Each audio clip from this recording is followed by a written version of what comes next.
Bienvenidos una vez más a Lo que queda preguntado. En esta oportunidad contamos con la candidata Tania Abad, que es la número 2 por Acción Popular para representar a los peruanos que vivimos en el extranjero. Tania, le agradezco su tiempo. Sé que viene de brindar varias entrevistas y debates y por eso lo apreciamos mucho más. Y le voy a dar unos minutos para que se presente con los que vean esta entrevista y nos indique por qué es que usted desea ser nuestra representante en este congreso. Adelante, Tania. José Carlos, muchísimas gracias. Un saludo muy afectuoso a todos mis connacionales en cada lugar del mundo. Te agradezco esta oportunidad que nos das a los candidatos para poder plantear nuestras propuestas y hacer que nuestros connacionales hagan un voto informado. Y gracias, y también permíteme felicitarte por este espacio que contribuye a que todos estemos en el canal de poder ejercer nuestro derecho constitucional, que es el derecho a voto, y que para eso estemos informados. Sé que es un esfuerzo muy grande que despliegan ustedes para poder hacer todo este proceso de entrevistas, y muchísimas gracias por eso. Me permito presentarme, como lo has dicho, mi nombre es Tania Abad Jaime, postulo para el Congreso por Peruanos en el Extranjero con el número 2 de Acción Popular. Soy del departamento de Huancavelica, en la provincia de Tayacaja, distrito de Salcabamba. Desde muy pequeña mis padres emigraron, primero a Pampas para ya los estudios primarios, luego a Huancayo para los estudios secundarios y para la educación superior. Tengo estudios de Derecho, soy abogada de profesión, tengo estudios de maestría en Derecho Civil, tengo estudios de doctorado en Derecho y ejerzo la carrera a nivel nacional. Tengo un estudio jurídico, ejerzo la carrera a nivel nacional, asesorando a diversas entidades privadas, pero también nos hemos preocupado de enfocar nuestra asesoría a los espacios más vulnerables y a los niveles más vulnerables de nuestro país, que estamos enfocados en las asesorías gratuitas a las familias, sobre todo en temas de violencia familiar y en temas de apoyo a los niños, a los menores abandonados, desprotegidos. También hemos orientado nuestra vocación de servicio para un grupo de personas. Por supuesto no podemos abarcar a las que quisiéramos, pero en la medida de las posibilidades, de poder apoyar los emprendimientos de ciertos sectores que quieren tener la oportunidad de poder salir adelante y no saben cómo enfocar por el tema legal. Así que nosotros nos hemos preocupado y nos seguimos preocupando en poder darles un soporte legal a este grupo, porque sabemos que las intenciones son buenas y que todo repercute en el desarrollo de nuestro país. Asimismo, asesoramos a comunidades campesinas, porque si bien es cierto, existe una ley de comunidades campesinas, sin embargo, ese sector es muy vulnerable porque si es que no pueden canalizar bien el ejercicio de sus derechos con el conocimiento de estas leyes, siempre necesitan un soporte legal y les estamos brindando ese soporte legal, así como los frentes de defensa que trabajan en pro de sus comunidades, en pro de su población y siempre tratando de contribuir en aspectos sociales. Bueno, no queremos explayarnos mucho en este tema. Quiero comentarles también que mi participación o mi motivación para participar en política es de hace más de 10 años, habiéndome afiliado al Partido de Acción Popular, partido que considero que es muy sólido en su doctrina, que tiene muchos principios y valores que han sido legados por nuestro líder Fernando Belaúnde Terry, que conoce el Perú profundo, que ha recorrido nuestro país, que ha recorrido nuestra nación y ha podido rescatar realmente cuáles son las necesidades y ha sabido plasmar en los correligionarios el deseo de salir a trabajar, a levantar nuestra voz por un Perú diferente, por un Perú con mejores oportunidades, y el lema siempre es un Perú con oportunidades mejores para todos, a nivel de todo el mundo, porque los peruanos que han salido del Perú, no, por diferentes necesidades, no es que hayan dejado de ser peruanos.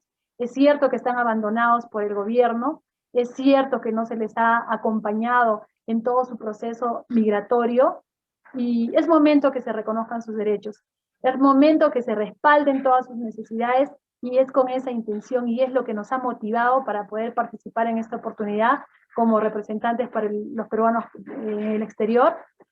Conocemos su realidad, sabemos que las realidades son diferentes, son diversas, porque nuestros connacionales están en muchos lugares del mundo, y es muy diferente la realidad en Europa, es muy diferente la realidad en Asia, tendríamos que vivir en los 5 continentes para saber cuáles son las realidades, pero nos hemos preocupado por recoger las necesidades de cada uno, de cada una de las organizaciones, de cada uno de los connacionales que han podido aportar para poder hacer un trabajo y plantear unas propuestas enmarcadas a cubrir realmente las necesidades de nuestros connacionales.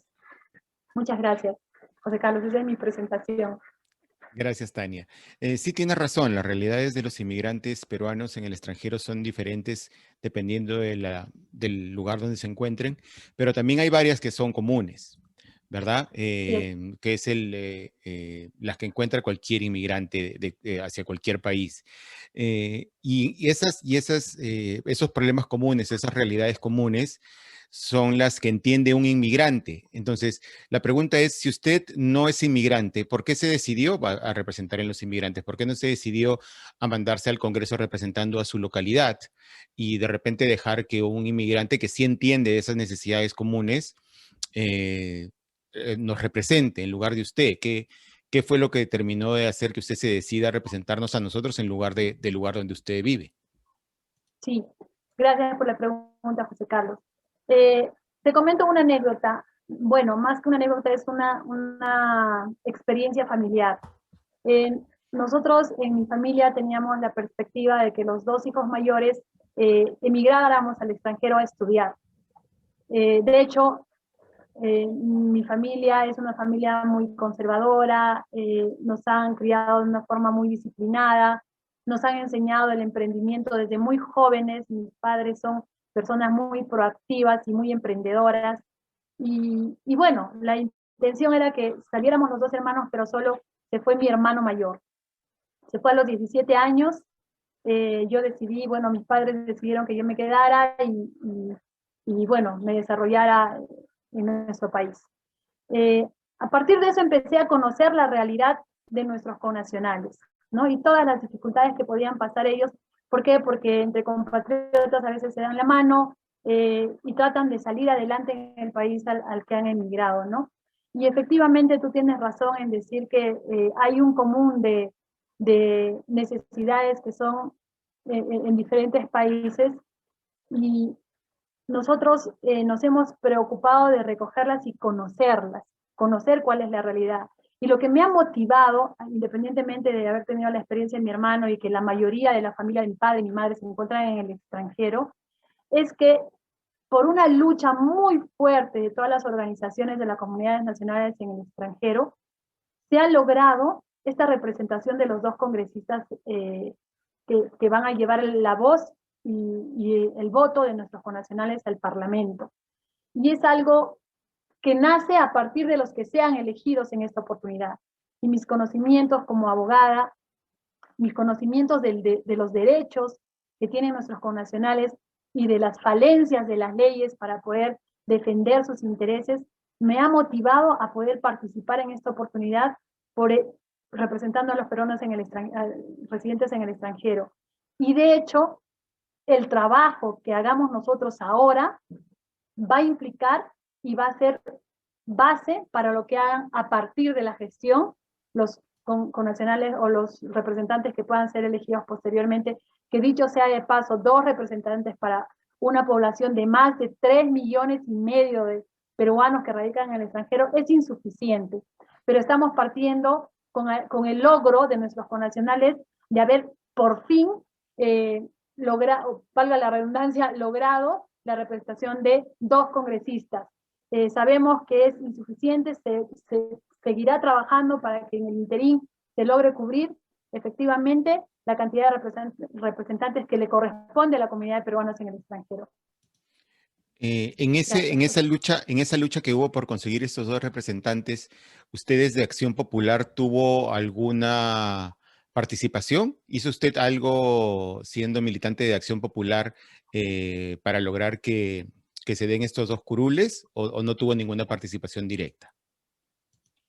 La participación ha sido a nivel político a partir del Estado peruano y a nivel del emprendimiento y el esfuerzo de nuestras comunidades organizadas en el extranjero, que dicho sea de paso, muchos de mis familiares pertenecen a las organizaciones y nos han trasladado, ¿no? cómo es que han estado trabajando y cómo es que durante años, no solamente para este tema, sino para los temas de los consejos de consulta, para las diferentes organizaciones, para lograr la creación o la aprobación de la ley 30.001, para lograr el tema del voto postal, etcétera, etcétera. Es decir, en todos los procesos que ha implicado un beneficio para nuestros peruanos en el extranjero, han participado de forma muy activa los connacionales organizados de una forma muy eficiente en el extranjero. Los peruanos somos por naturaleza muy emprendedores y es así que nos estamos desarrollando en el extranjero a través de estas organizaciones.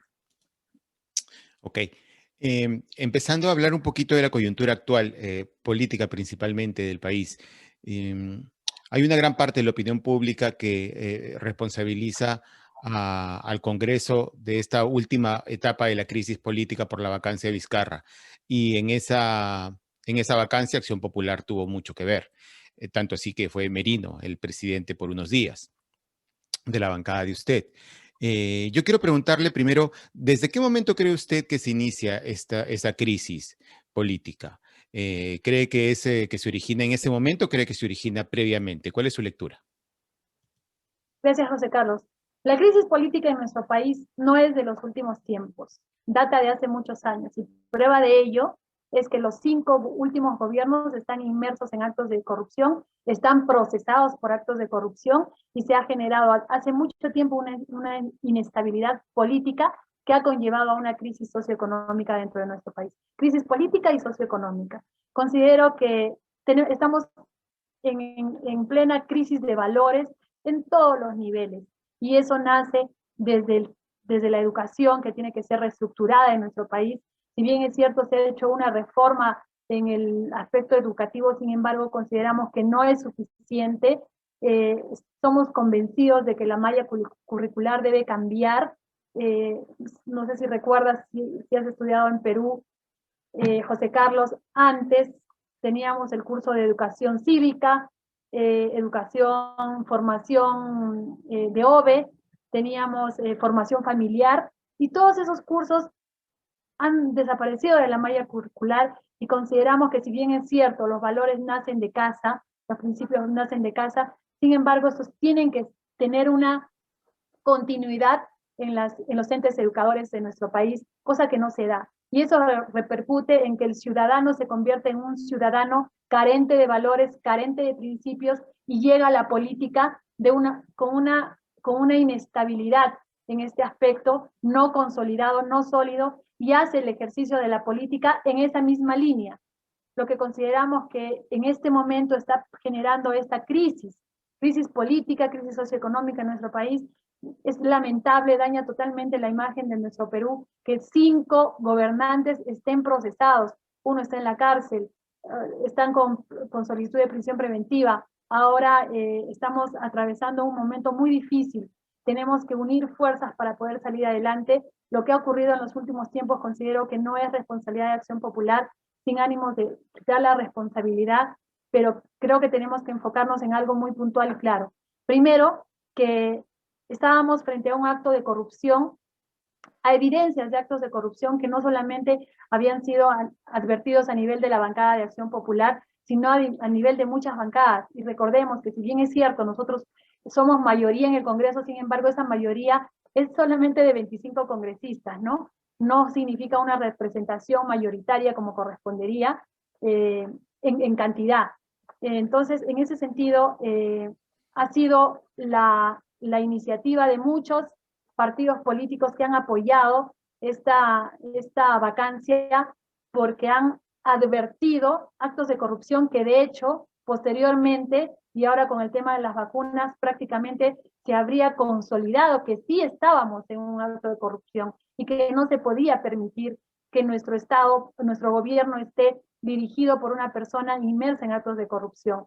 En ese sentido, consideramos que la participación de los jóvenes en esa oportunidad ha sido muy importante, porque ha sido el inicio, la Juventud del Bicentenario ha sido el inicio de la participación activa, y que en democracia los jóvenes han salido a defender lo que han considerado que era lo que correspondía, ¿no? En el tema de que Merino ha asumido la presidencia ha sido porque ese es el procedimiento regular establecido por nuestra Constitución Política del Perú, y no es que precisamente haya sido motivado o promovido por el Partido de Acción Popular, ha sido el procedimiento regular que se tenía que dar en ese escenario. Las circunstancias no han sido las mejores, la coyuntura por la pandemia probablemente exigía que se trate de estabilizar el escenario y probablemente no haya existido algún tipo de acción al respecto, particularmente creo que ha sido un tema de omisión más que de acción, ¿no? Pero nos ha servido para poder darnos cuenta que efectivamente estamos inmersos en una crisis de valores y en un acto de corrupción bastante elevado. Muchísimas gracias. Me queda clara su postura, Tania, al respecto. Por lo que escucho, entonces usted hubiera votado a favor de la vacancia de Vizcarra. Ahí le pido solamente una respuesta corta. Usted, si hubiera sido congresista en ese momento, hubiera votado a favor de la vacancia. Probablemente si hubiera sido congresista hubiera tratado de lograr el consenso, algo que no se logra generalmente en el Parlamento, porque estamos enfocados a defender más a los partidos políticos que enfocados a defender lo que corresponde, las necesidades y los intereses de nuestros connacionales, de los peruanos en general, ¿no? Entonces probablemente se tendría que haber hecho un consenso para ver si era efectivamente el momento. Que estábamos frente a un acto de corrupción era obvio, pero habría que hacer una evaluación un poco más minuciosa si era el momento. Obviamente creo que el análisis general es decir, y haciendo una analogía, ¿no? Si sabes que en tu casa hay por decirlo así, de repente yéndonos a un extremo, hay una persona que está cometiendo actos ilícitos, ¿permitirías que siga en tu casa? No siendo tu familia de repente, tal vez el ejemplo no es muy bueno, pero en ese momento se evidenciaba que teníamos un presidente con muy grandes indicios de que estaba inmerso en actos de corrupción, y eso los ha motivado a hacer lo que hicieron, ¿no? Claro, pero ¿cuál hubiera sido el voto de usted? Mi voto hubiera sido concertar primero y ver que no sea, hacer entender que de repente no era el momento, pero de hecho si estamos frente a un acto de corrupción, creo que todos estamos obligados a erradicar la corrupción. Ok. Y respecto a la crisis anterior que se dio por la elección de los miembros del Tribunal Constitucional, ¿usted cree que la elección de los miembros del Tribunal Constitucional debe mantenerse como está ahora o cree que debería cambiarse la forma de elegirlos? Y segundo, ¿cree que este Congreso, el actual, perdón, lo debería escoger o deberían esperar al Congreso que va a ser electo? Bueno, faltan escasos meses, José Carlos, estamos hablando 3 meses para que pueda instalarse el nuevo Congreso. Considero que se tiene que seguir el procedimiento regular y bueno, dejar y permitir que la elección de el tribunal es la máxima autoridad en temas de derechos. Creo que la elección debe ser transparente, debe ser consensuada y se debe garantizar que los que nos van a representar para la administración de justicia más importante tienen que ser personas idóneas y por los canales totalmente regulares. Muchas gracias. No te oigo, José Carlos. No te oigo.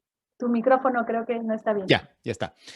Correcto. Le decía que, entonces, ¿usted cree que debe mantenerse siendo una potestad del Congreso elegir a los miembros del Tribunal Constitucional? Porque la cuestión de confianza de Vizcarra fue justamente por eso, para parar la elección y que no se haga como se ha venido haciendo hasta ahora. Esa era más mi pregunta. ¿Debe mantenerse, usted cree, igual o debería cambiarse la forma de elegir a los magistrados? Creo que debería modificarse.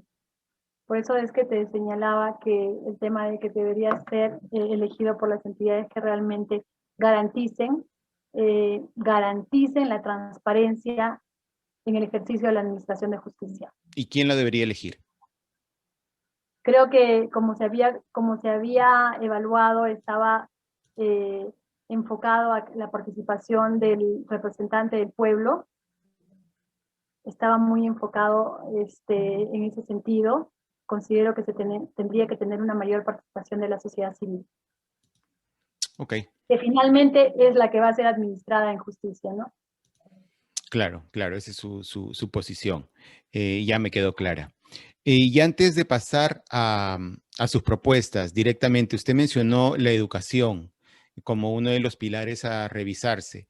Y En esta semana que pasó, el Ministerio de Educación sacó un comunicado instando a que los profesores desde educación inicial utilicen el lenguaje inclusivo, creo que esa es la forma correcta de llamarlo, como una forma casi obligatoria de comunicación e inculquen eso a los niños para que usen el masculino y el femenino cada vez que ellos se dirijan a un grupo, las niñas y los niños, los ciudadanos y las ciudadanas, que yo entiendo que puede ser una opción personal de alguien de usar, pero no es una regla del castellano.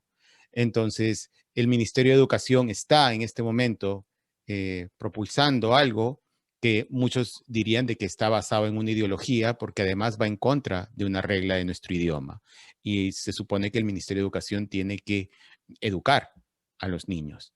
Entonces, desde su papel en el Congreso, ¿cómo usted ve eso? ¿Cómo usted ve un gobierno que puede entenderse está tratando de ideologizar a los niños más que enseñar a los niños?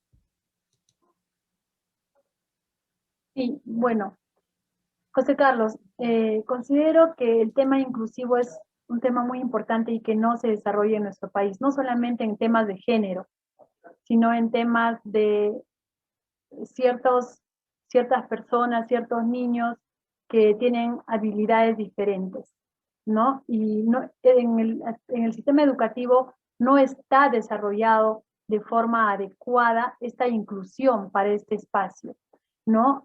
Si bien es cierto ahora se ha tratado de, en teoría, decir que estamos con un sistema inclusivo a nivel de educación, y no solamente a nivel de educación, creo que a nivel también de otras esferas, sin embargo no se desarrolla con políticas adecuadas esta inclusión. Ahora, si lo que se pretende es el tema de desarrollar temas de género en la inclusión, como tú bien lo has dicho, hay una política que nos rige en la Real Academia, que al dirigirnos a un grupo, nos vamos a dirigir de acuerdo a la mayoría que integra este grupo, ¿no? Si son más niños, niños, y si son más niñas, niñas. Entonces considero en este extremo, creo que hay temas más interesantes que desarrollar y que continuemos con lo que hasta ahora nos establecen las políticas de educación. Ok. Ahora sí, Tania, pasemos a revisar sus propuestas. Yo he leído que tiene 4 para los peruanos en el extranjero, que es las que en este momento me interesan más. Si es que voy a dejar que usted las ponga en el orden que vea conveniente. ¿Cuál es la primera propuesta que tiene para nosotros? Gracias, José Carlos. Mira, nosotros quisiera resaltar que las propuestas que hemos planteado las hemos planteado y desarrollado con un grupo, con un equipo multidisciplinario que está integrada por diferentes profesionales y por también personas que han recogido de fuente directa las necesidades. Y es en ese canal que hemos nosotros desarrollado en 2 líneas. En la primera está orientada a todos los peruanos que radican en el exterior y deciden quedarse a radicar en su país de acogida. Y la otra línea está orientada a aquellos connacionales que desean retornar al país. Nosotros hemos desarrollado nuestras propuestas en estas 2 líneas. Iniciamos con la propuesta de la creación de un viceministerio. El Ministerio de Relaciones Exteriores está conformada por un viceministerio. Ese viceministerio, a su vez, tiene 13 direcciones. Dentro de las 13 direcciones está contemplada la Dirección de Comunidades de Peruanos en el Extranjero. Consideramos que este único viceministerio, que a su vez engloba las 13 direcciones en las que está la Comunidad de Peruanos en el Extranjero, es insuficiente. Insuficiente para poder cubrir la atención efectiva y oportuna a las comunidades de peruanos en el extranjero. Por lo que nosotros proponemos la creación de un nuevo ministerio, viceministerio de comunidades de peruanos en el extranjero, que exclusivamente se dedique a cubrir las necesidades de nuestros connacionales.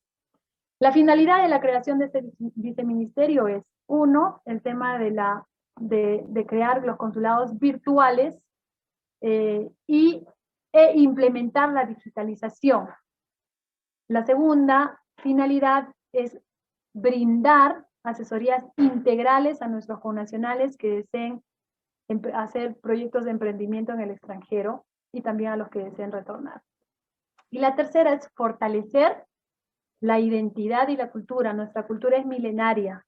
Tenemos mucho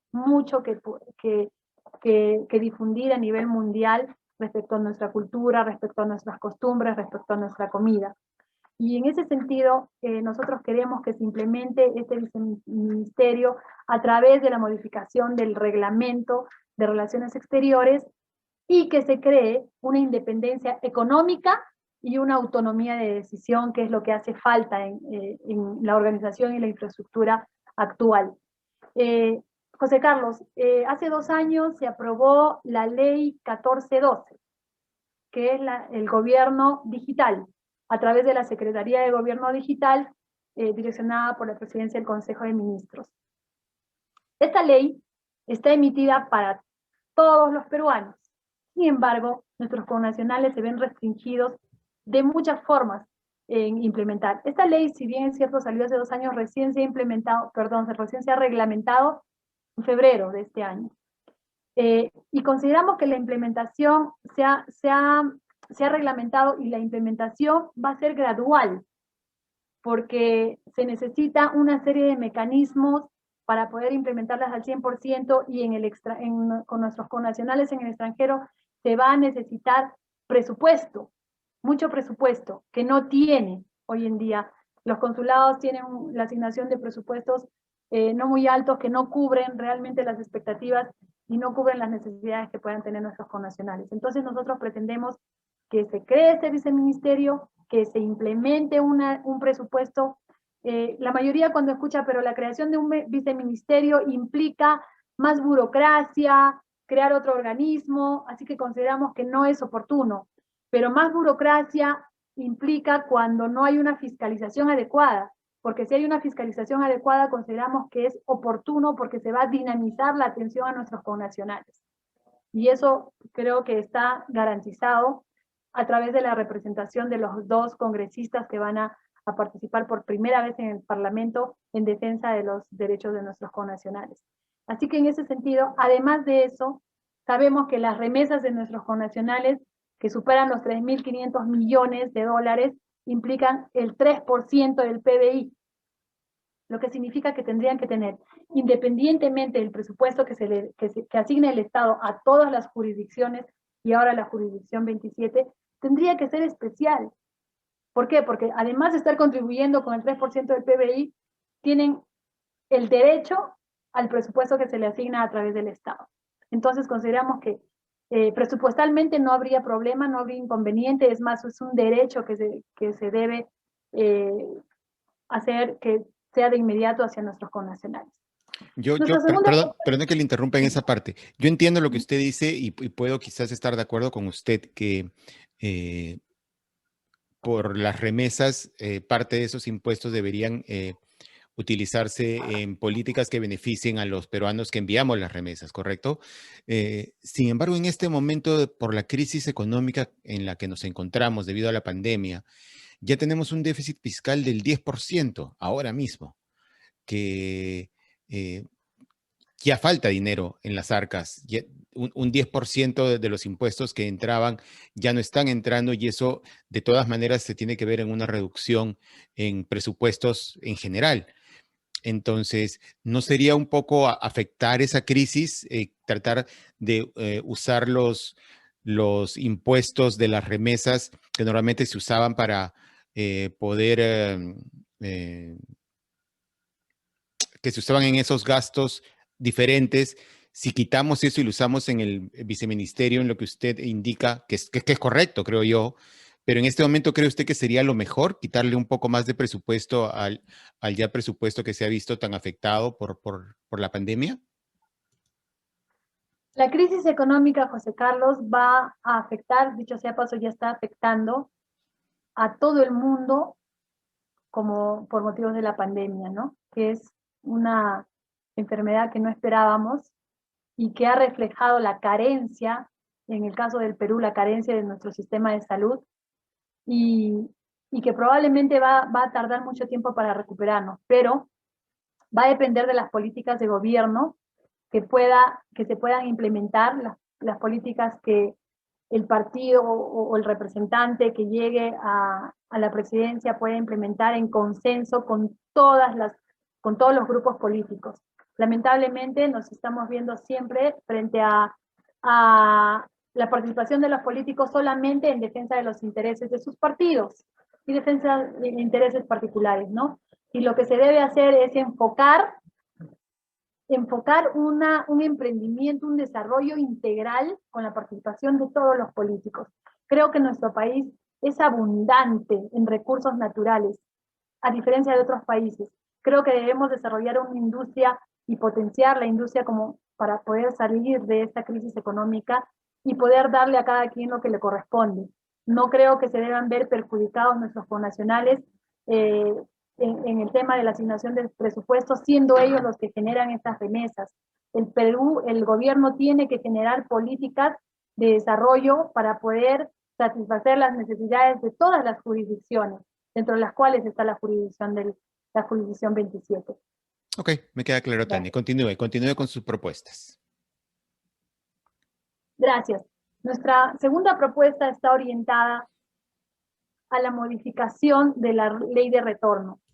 Sabemos que existe la ley de retorno que ha sido la 30.001, que ha sido modificada por la 3525, y tiene integrada en la ley y en su reglamentación una serie de beneficios, José Carlos, que si tú vas a precisar cada uno de ellos, te das cuenta que son amplios y que aparentemente se ven muy fortalecidos y que van a beneficiar a nuestros connacionales. Sin embargo, por políticas de difusión y por políticas de obstáculos en la implementación, lamentablemente no están siendo efectivas.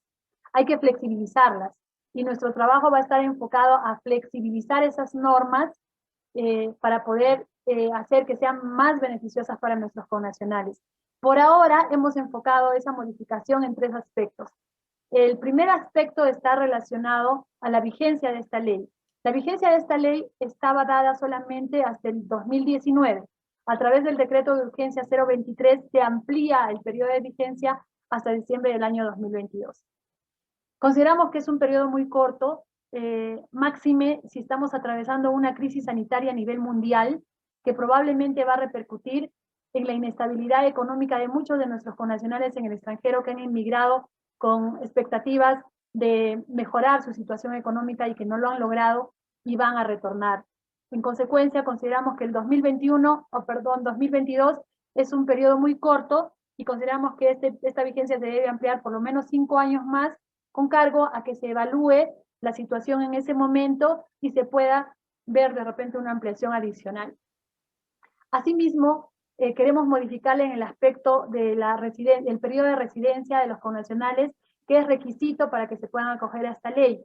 El periodo de residencia es de 3 años. José Carlos, hay muchos peruanos que han emigrado antes de la pandemia, hace 2 años, con esas expectativas, pero las políticas de los países, la pandemia ha afectado la política de los países socioeconómica y no se ha podido alcanzar esas expectativas. Entonces el peruano va a tener que sufrir, por decirlo así, 3 años para poder volver a su país y acogerse a esta ley. Consideramos que no es oportuno, que no es viable, que no debe ser y que se debe modificar y reducir al periodo de 1 año para que se puedan acoger y poder retornar con esos beneficios que más que nada son beneficios tributarios en la exoneración de impuestos. Asimismo, en el tercer punto está enfocado a que sabemos que muchos de nuestros connacionales que han emigrado han logrado hacer un capital importante y quieren ingresar al país eso que han logrado, ¿no? Entonces está enfocado al tema de ampliar los montos de internamiento en casos de menajes, vehículo y equipos de trabajo. Con la ley 30.525 o con la 3525 se amplió de 30.000 a 50.000 dólares en temas de menaje, a 50.000 dólares en temas de vehículos y a 300.000 dólares en temas de equipos de trabajo. Pero hay equipos de trabajo que cuestan mucho más para que un peruano pueda desarrollar un emprendimiento en su país. Hay vehículos que cuestan mucho más y así mismo el menaje. Entonces consideramos que este monto se debe ampliar y cubrir realmente las expectativas de nuestros connacionales en el tema de exoneración de impuestos y que puedan ser más flexibles estas normas. Está orientado definitivamente a mejorar y flexibilizar las normas. Nuestra tercera propuesta está orientada a crear un sistema de jubilación especial, con un régimen especial para los connacionales en el extranjero. Si bien es cierto, hoy en día existen convenios bilaterales que están beneficiando a Argentina, a Chile, a España, sin embargo, hay un grueso de connacionales que no se está viendo beneficiado con estos convenios porque las políticas de sus países son muy drásticas, por ejemplo en Alemania, ¿no? En países ciertos, algunos otros países de Europa. Entonces, nuestros peruanos, en su mayoría, que no están agrupados en los sistemas, o no se han adecuado a los sistemas formales y a las políticas de ese país, es decir, son informales, no pueden tener acceso a sistemas de salud y por supuesto no van a tener acceso a una jubilación. Y este proyecto o esta propuesta está enfocada a poder asegurar y garantizar una jubilación digna para nuestros connacionales cuando deciden retornar o si es que se quieren quedar en el país de acogida. ¿Cómo pensamos implementarlo? Del modo siguiente, que a través de los consulados se recopile la data de toda la información referente a sus temas de trabajo, se haga un cálculo de los ingresos remunerativos y se pueda hacer un cálculo para un aporte facultativo a nuestro Sistema Nacional de Pensiones. Hoy en el Perú existe el Sistema Privado de Pensiones y el Sistema Nacional de Pensiones. Sabemos que es carente, que es muy deficiente en ambos casos, porque los aportes al final están en base a los ingresos básicos, que no superan los 950 soles, y terminan con una pensión de 400 a 800 soles, que es totalmente insuficiente para poder cubrir la canasta básica familiar. Queremos que nuestros connacionales tengan la oportunidad de tener una pensión digna y tener una vida tranquila habiendo concluido su periodo de trabajo. Está orientado básicamente a esto, esta propuesta, a este beneficio para nuestros connacionales en el extranjero. Tenemos también la propuesta, nosotros sabemos que los consejos de consulta están o han estado, a partir del 2018, que ya se les ha restringido básicamente su funcionamiento, están muy ligados a resolver los problemas de nuestros connacionales y son el vínculo directo con los consulados para poder hacer un trabajo articulado y ayudar a que se satisfagan las necesidades de nuestros connacionales. Sin embargo, su ley la hemos analizado, tanto la ley como el reglamento, la ley 29495, y tienen deficiencias. La ley está conformada por 4 artículos, su reglamento implica 35 artículos, sin embargo reglamenta aspectos que no están en la ley. De hecho, eso se tiene que modificar. Consideramos que se tiene que modificar el artículo 14, que es el que le ha dado la valla de 3% para la elección de los consejos de consulta, que ha hecho que se anulen, ¿no? Porque generalmente no se alcanza la valla del 3% y prácticamente se ha anulado la participación de los consejos de consulta que son, los consejos de consulta sabemos que están orientados y son la representación civil y han luchado durante todos estos años juntamente con otras organizaciones de comunidades de peruanos en el extranjero para poder lograr muchos beneficios y ahora están mutilados. Creo que se debe modificar, además que los consejos de consulta son elegidos por voto popular, lo que significa que tendrían que tener una representación del Estado, además de un carácter de fiscalización. Y otra cosa muy importante, los consejos de consulta son entes que trabajan por vocación de servicio, que no son remunerados, trabajan ad honorem.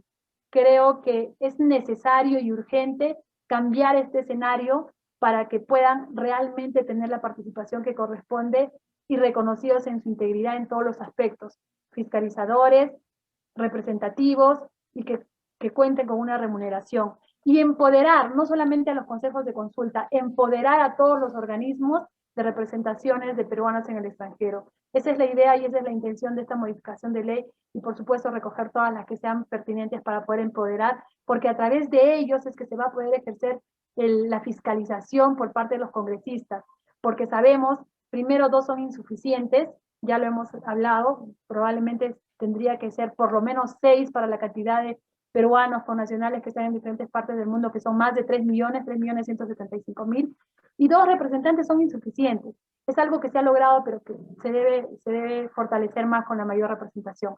Entonces, el canal regular dentro de las 3 facultades que tienen los congresistas, José Carlos, es el primero, es articular una comunicación fluida con las comunidades de peruanos en el extranjero para poder hacer una fiscalización adecuada. Consideramos que sin este canal no vamos a poder ejercer el tema de la fiscalización. Dentro de las 3 funciones están la fiscalización, la legislación y la representación. A través de la representación se tiene que tener una comunicación bastante articulada para poder hacer bien la función en el Parlamento. La otra ley está planteada con incentivos tributarios para los PECs. José Carlos, el artículo 62 de la Constitución Política del Perú establece cierta regulación para los capitales extranjeros a través de los contratos ley. Con eso se asegura o se disminuye o se evita el riesgo de la inversión en el Perú con capitales extranjeros. Nosotros creemos que independientemente de que los connacionales pueden ser parte de este beneficio, tendría que especificarse y adecuarse un régimen especial que los pueda acoger y que se les pueda dar unas políticas con mayores beneficios a través de los contratos ley para aquellos peruanos connacionales que están en el extranjero y desean invertir en el Perú, no desean retornar, pero desean traer su capital.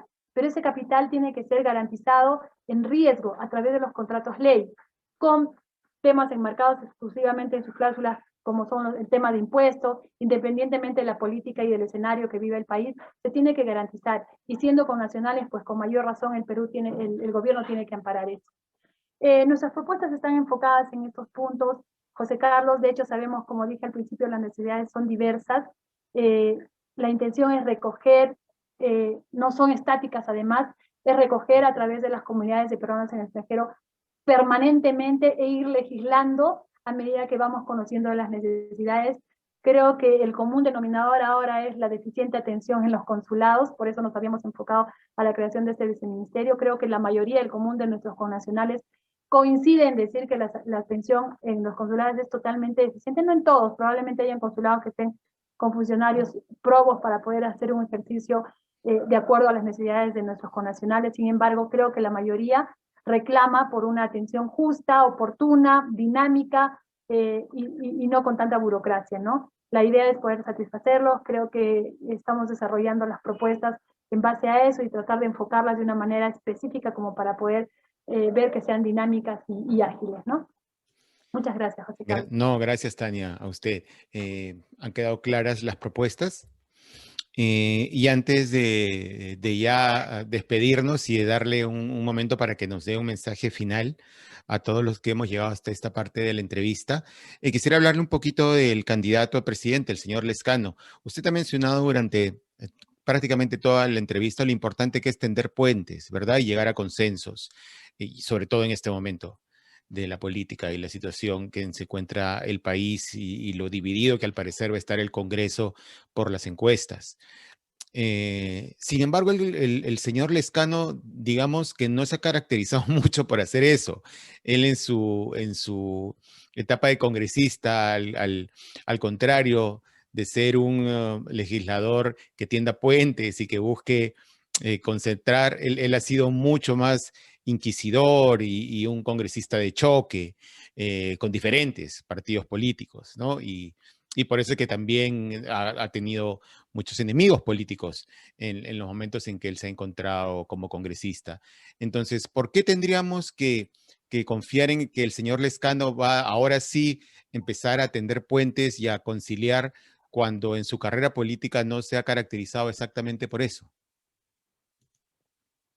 José Carlos, permíteme discrepar un poco contigo en ese aspecto. De hecho, nuestro representante a la presidencia en ese momento, Johnny Lezcano, ha trabajado 30 años en favor de los peruanos, legislando a favor de ellos.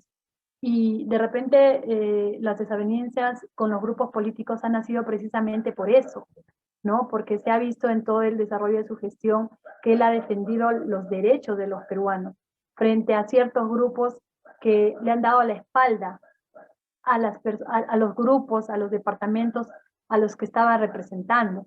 Entonces, en ese sentido, consideramos que él ha ejercido una política orientada a defender y a legislar para los peruanos y en beneficio de ellos. El plan de gobierno de Johnny Lezcano está orientado a muchas cosas, pero entre ellas se debe resaltar lo siguiente: a erradicar la corrupción. Él busca erradicar la corrupción porque consideramos que es el principal impedimento para el desarrollo del país. Está un poco poniendo como base, como eje para erradicar la corrupción, aplicar los 3 principios que han de alguna manera regido y ha hecho que sea un credo para el Tahuantinsuyo, que era Amagueya, Amasúa y Amayuya. Y él plantea, ahora nosotros tenemos muchas leyes que lamentablemente no nos conducen a poder despegar y hacer del Perú un país diferente. Basándonos en estas 3 fundamentales leyes, que son el no mentir, no robar y no ser ocioso, trabajar, creo que va a ser la base fundamental para emprender un país diferente. Además que en su plan de trabajo está orientado a buscar la equidad, la igualdad y el trabajo, a poder apoyar a las microempresas y a las medianas empresas para poder salir. Estas micro y pequeñas empresas generan muchas fuentes de trabajo. Por supuesto, sin dejar de darles importancia a las empresas privadas, pero también ver la participación de las microempresas o de las empresas grandes, digo, sin dejarles la importancia, porque sabemos que implica un importante ingreso para el Perú, pero también hay que fomentar el apoyo nacional. Entonces creo que con esas políticas, y la población se está, José Carlos, si ya se escuchaba las entrevistas de Johnny Lezcano, son claras y precisas, y ello está reflejado en el respaldo que ahora nos está dando la población en tenernos como preferencia. ¿Por qué? Porque somos uno de los pocos partidos, por no decir el único, que estamos exentos del tema de la corrupción. Y creo que eso es muy importante para lograr forjar un gobierno óptimo y positivo. Porque y la corrupción está en todos los niveles en nuestro país. Así que consideramos que las políticas que él está planteando, que las tiene planteadas en su plan de gobierno y además las está dando a conocer a través de los diversos medios de comunicación, están siendo enfocadas de manera clara, concreta, precisa y sobre todo viable. Gracias, José Carlos. Bueno, respondió mi pregunta, Tania. Para terminar, quiero volver a agradecerle por el tiempo y regalarnos este espacio, y le voy a dar unos minutos para que se despida de los que están escuchando esta entrevista y nos redondee la idea por qué los peruanos en el extranjero deberíamos votar por Acción Popular y por qué para congresista deberíamos marcar el número 2 de Tania Abad. Los micros son de usted. Muchas gracias, José Carlos. Me dirijo a todos mis connacionales, primero para invitarlos a que este 11 de abril acudan a elegir a sus congresistas. Y les pido me respalden con su voto por 3 motivos fundamentales. Primero, porque tengo vocación de servicio. Conozco la realidad de nuestros connacionales y voy a trabajar de forma honesta. Quiero hacer un llamado a todos mis connacionales a un voto responsable.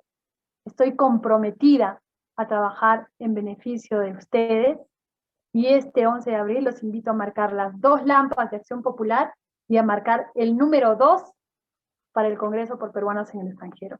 Muchísimas gracias, José Carlos, por esta entrevista. Ella ha sido Tania Abad, la candidata número 2, buscando representar a los peruanos en el extranjero por Acción Popular. Si han llegado hasta este momento de la entrevista, les pido que la compartan, que la pasen a todos sus familiares, amigos y conocidos que viven en el extranjero, porque en este momento el Perú necesita un voto informado y educado para poder hacernos responsables de él y elegir lo que creamos que es lo mejor y lo más conveniente para nuestro país. Muchas gracias por haber llegado hasta este momento y hasta la próxima. Muchas gracias.